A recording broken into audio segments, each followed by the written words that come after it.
Good morning, Slayzennies and those who have yet to subscribe. Today I will be discussing my favorite and least favorite K-pop releases of 2024 month by month. Without further ado, let's get started.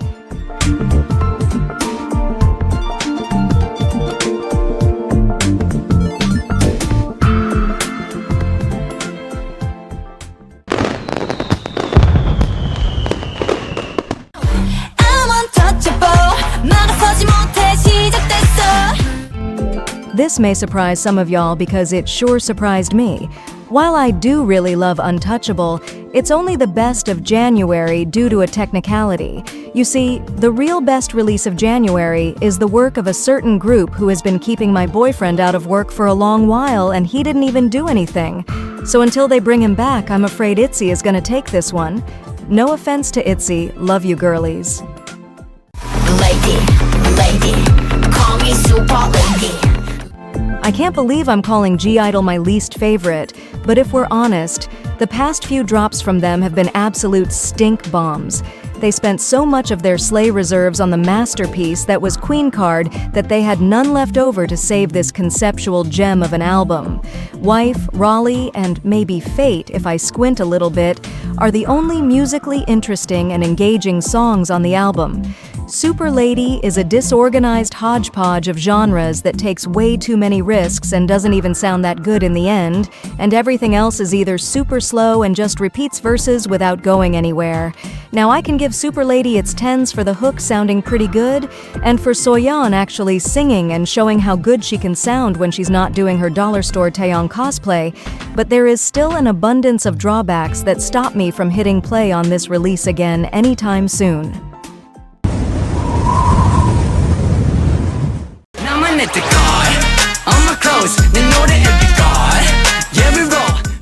Let's really sit down and think about what it is that P1 Harmony does besides going on tour every 12 seconds. It's bringing happiness to the world with their Disney XD Sega Dreamcast music and good vibes. They make it a point to outdo themselves with each release, and I can confidently say that they have done that here. Now, is it because this song's two predecessors are a title track that was perceived as underwhelming from release and an English single that was only released because rent was due? Well, I'll let you decide that for yourself. The fact of the matter is that this is a silly, goofy banger that perfectly encapsulates the modernization of what K-pop is at its core: fun.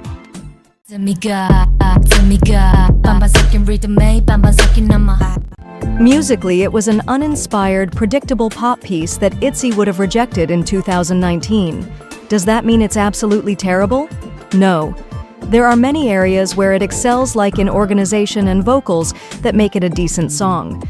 However, compared to what other girl groups in the same tier of popularity are putting out, this is not a track that I think competes well. Oh, and the blasphemy and mockery of prayer could have been left out too.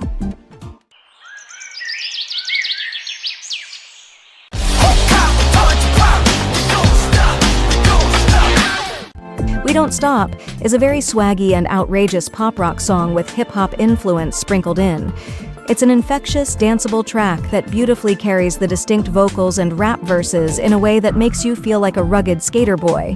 Regarding the discourse around this release, I can see how its more experimental elements could have been off-putting to some, but as for me, it was right up my alley. Mind you, I am a sticker defender.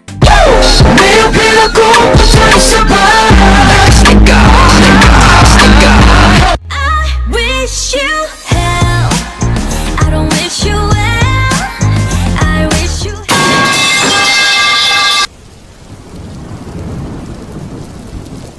my earth, wind and fire. Earth, wind and fire.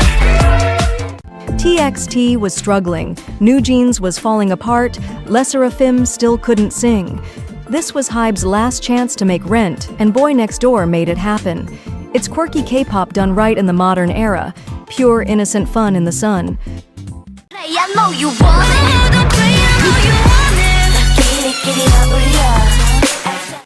I try to keep these lists confined to artists I stan, or at least know a bit of, but when I came across an April release that managed to be worse than Midas Touch by Kiss of Life, I just had to warn y'all about it. The bizarre title.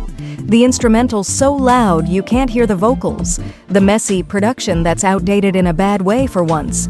Usually, even the smallest Nugu group can come through with a little something. Like, oh okay, I see Weekly has some competition, but this is just flat out awful.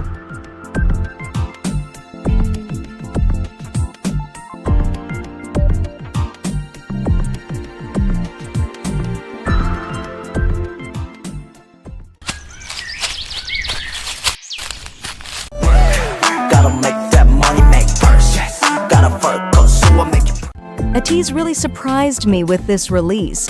It's unlike any title track I've heard from them. It's full of energy like usual, but carries a completely different vibe than the rest of their music. It was a pleasant surprise. It was fun, catchy, and a nice break from their usual post-apocalyptic pirate pop.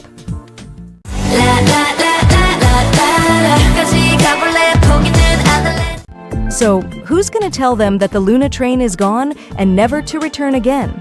Triple S does not have a lot going for them conceptually or musically, and this official debut track is the peak of that. Since Triple S is obviously intended to be Jaden Jung's version 2.0 of Luna, I naturally expected the same level of quality, if not better. However, all we got is a hodgepodge of half-baked unit releases, lazily manufactured for virality, all leading up to a sonically confusing and underwhelming denouement of an official debut. It's tragic, and it's all Jaden Jung's fault.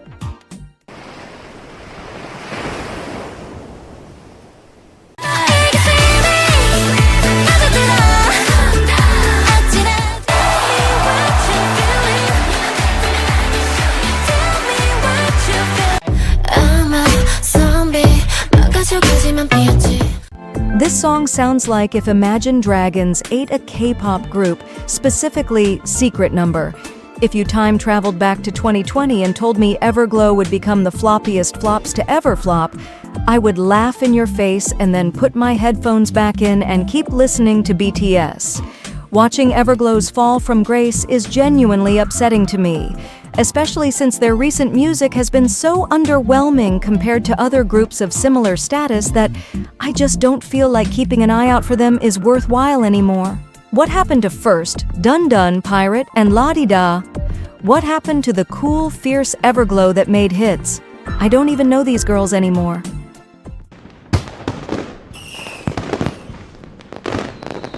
Vamos, I know that you want it, boom. Lobos, we cannot stop haunting, boom. This was the most sonically interesting and fun to listen to song I've heard in quite a minute, especially for the musical drought that was the month of June in K-pop. And no, the random track videos for B-sides we got from Stacey, and the rest don't count. The album was delightful as well, with a pleasant amount of genre diversity and the Stray Kids flair we all know and love. Nasty, nasty, freak make nasty, nasty, nasty, freak make nasty. The only thing this song succeeded at is being worse than Klaxon. Maybe in an alternate universe where this song was released by NCT, I would like it. Musically, it's not bad. Generic, but not bad. But I'm afraid the artist himself ruins everything with his lyricism and line delivery.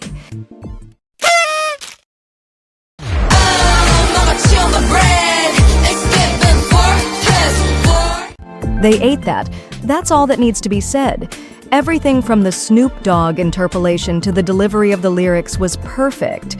It sonically encapsulated West Coast hip-hop in a way that still felt new and original. Young Posse will always hold a special place in my heart for their commitment to their concept and passion for what they do.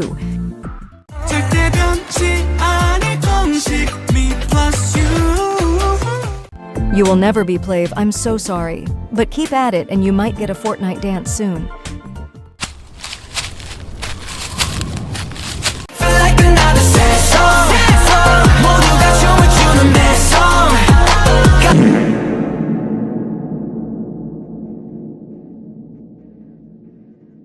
I know this is my 885th P1 Harmony Yap session, but like, Can you blame me? I love them and their concept so much. This comeback blew me away so much, from the production to the creative direction to the performance of the members themselves. It was all crazy good. Their music is so unique and experimental while still maintaining the noisy, loud boy group sound I love so much. It's unlike anything else I've heard, and it always keeps me coming back for more. Whether it's their performances, their energy, or their insane skills, P1 Harmony always stand out from my other faves and inspire me so much. P1 Harmony is truly a gem in an industry that is steadily growing towards monotony, and I'm so proud to be a fan. We're my girls, we gon' shake some. In all honesty, this song was just buns. YG usually has a certain standard for the music they give their artists, and I have rarely been disappointed by a YG group. However, Miav honestly seems like the only child YG didn't make with love. A lot of people like to throw around the word soulless to describe anything that involves a complex industry, but Miav is the first K-pop group I've seen where I have honestly felt that the word soulless is an accurate description of not just the music being created, but the artists themselves. The music is dog water, and the members sound like they don't even want to be here, and yet we all called Blackpink models that happen to sing. Once again, we are the clowns.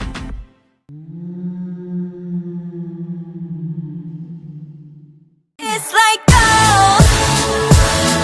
None of this stops you grow. Now, why did everybody and their third cousin come out of the woodwork and start dropping hits like early Christmas presents? Anyways, I'm not going to deny that this is by no means ITZY's best release, but it still embodies everything I miss about ITZY while maintaining their new, more mature image. I love it, but at the same time, it's quirky enough to make me think, why does it sound like this? Girl groups seriously need to get on this wave and remember how to smile again. But so long as y'all pretend to hate happiness, we will still keep getting served Blackpink clone slop from everyone who used to slay. This is why boy groups who yell at you over a free-for-profit trap beat are so popular. I hope y'all know that. 우린 달려가 거칠게 좀 더 날 몰아쳐.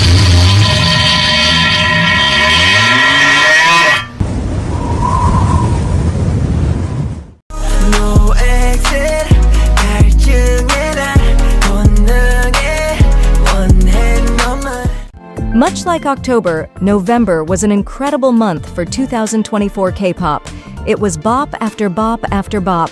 Even the usual snoozers figured out how to make something worth dancing to. I was so happy. However, my most favorite of the release is undoubtedly No Doubt by ENHYPEN. Like I've said before, boy groups just know what to do when it comes to experimental genres under the drum and bass umbrella, and this is no exception. The infectious combo of mainstream synth pop and Atlanta bass is breathtaking to hear with ENHYPEN's voices over top. It's more than just a twerk song. It radiates emotion and energy in a way I haven't seen very often in this genre, and I like it a lot. Props to them.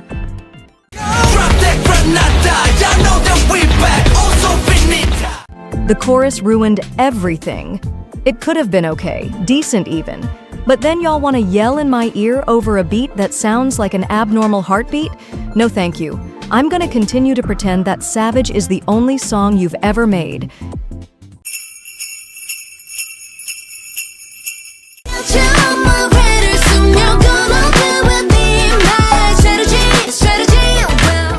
Just when I thought Twice was a lost cause, they came through with one of my favorite songs of this year. Strategy is an energetic pop-funk track that radiates happiness as well as musically portraying the seductive, mysterious vibe that the lyrics establish. I love the version with Megan Thee Stallion more than the alternate version, since the rap verse just makes the song feel more full and complete. Jumping straight into the bridge, if you can even call it that, kinda ruins the flow and takes away from the listening experience, so I'm glad they were able to collaborate. As 2024 comes to a close, I'm proud to say there were no releases that disappointed me in the month of December. So to fill this final spot of the video, we will simply bash my least favorite song of the year once again.